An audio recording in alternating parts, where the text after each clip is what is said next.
Hello friends, welcome to our travel blog. Last year আমার official ট্রিপের সঙ্গে একটা ফ্যামিলি জাপান ট্রিপ আমরা করেছিলাম। তো তাতে আমরা এই সাগানোর রোমান্টিক রেলওয়ে ট্রিপটা করেছিলাম কিয়োটোতে। এটা হচ্ছে কিয়োটোর আইটিনারিতে পড়ে, আর জাপান গেলে আপনি কিয়োটো যাবেন না এটা হয় না।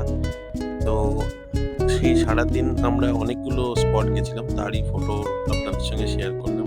বাট আমাদের মেন যেটা ভালো লেগেছিল সেই দিনে, সেটা হচ্ছে ওই 8 কিলোমিটারের জার্নিটা ট্রেনে। তো সেইটা আমরা ডিটেলস এই ব্লগে শেয়ার করেছি।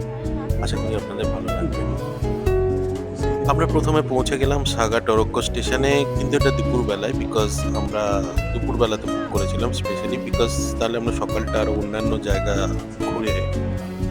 ঘুরে নিতে পারতাম আর কি, সেই জন্য। তো আমরা এখানে মোটামুটি 3:02 আগেই পৌঁছে গেছিলাম, কারণ আমাদের ট্রেনটা ছিল 3:02। তো এটাই হচ্ছে স্টেশন, সেই ক্লিন স্টেশন। এখান থেকেই সব টুরিস্টরা ট্রেনটিকে বোর্ড করে এবং তারপরে সেই 25 মিনিটের জার্নি, এইটাই সেই ট্রেন। 1991-এ এটা চালু হয় জাপানে, তারপরে এটা খুব ফেমাস হয়েছে। এবং এটা যখন বুক করবেন, অ্যাডভান্স বুক করবেন, অ্যাটলিস্ট 1 মাস আগে তো করবেন, আর ট্রাই করবেন এই কার্ড নাম্বার 5টা নিতে। কারণ এই কার্ডটাতে আপনি দেখছেন উপরটা পুরো ট্রান্সপারেন্ট। তো আপনি যদি চেরি ব্লসমের টাইম মানে এপ্রিল এরকম সময় আসেন, তাহলে ওপর থেকে আপনি পরিষ্কার মানে ওই চেরি ব্লসমের ফুলগুলো ওপর থেকে দেখতে পারবেন, যেটা প্রথমেই দেখালাম সেটা দেখতে পারবেন। আর উইন্টারে এলে যদি স্নোফল হয়, এখানে স্নোফলও হয়, তাহলে আপনি বুঝতে পারছেন কত সুন্দর সিনিক ভিউটা। বাট আমরা যখন গেছিলাম তখন ওয়েদারটা প্লেজেন্ট ছিল, 10 ডিগ্রির মতো টেম্পারেচার ছিল, ঠান্ডা হাওয়া ছিল। তবে এখানে বসলে যদি বৃষ্টি হয় তাহলে জল মানে ভিজে যেতে পারে, বা স্নোফল হলেও স্নোফল বাট মজাদার হয়, মানে বাচ্চারা তো খুবই ভালো লাগবে, আপনাদেরও ভালো লাগবে। ট্রেন ছাড়তেই দেখবেন রাইট সাইডে, এটা হচ্ছে কাটসুরা রিভার, এটা রাইট সাইডে পাবেন।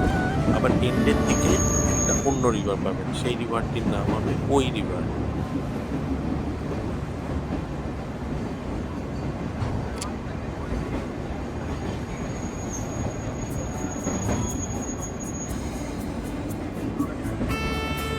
এইরকম ভিউ পাবেন। আর এই যে গাছগুলো দেখতে পাচ্ছেন, চেরি ব্লসমের সময় এই গাছগুলোতে সব ফুল থাকবে ভর্তি ভর্তি। বুঝতে পারছেন তখন আরো ভালো লাগবে।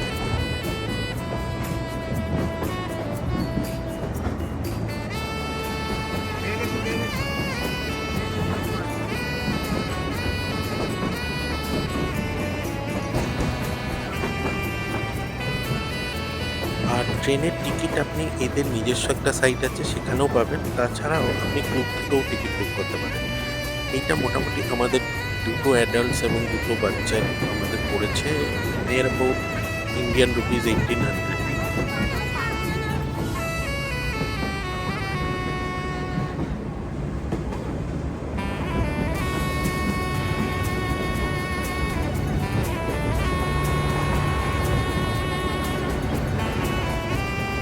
ওই চলেছে ওই রিভার, নামটা সুন্দর না?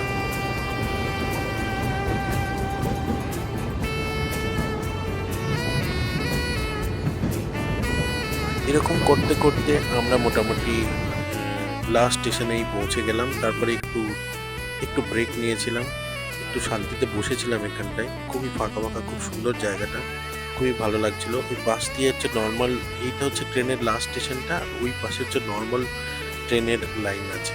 তো আমরা ফেরাটা নর্মাল ট্রেনেই করেছিলাম, আর তারপরে কিয়োটোতে ফিরে গিয়ে আমরা ডিনার করে তারপরে হোটেলে ঢুকে গেছিলাম। তো এটাই আমাদের প্ল্যান ছিল। আর আমাদের অ্যাজ পার আইটিনারি এই দিনটা খুব ভালো গেছিল। তো মনে থাকবে এই দিনটা সারা জীবন। আপনারা জাপান গেলে অবশ্যই এই ট্রেন জার্নিটা আইটিনারিতে রাখবেন। অবশ্য দেখে নেবেন, এটা মাঝে মধ্যে বন্ধও থাকে কখনো কখনো।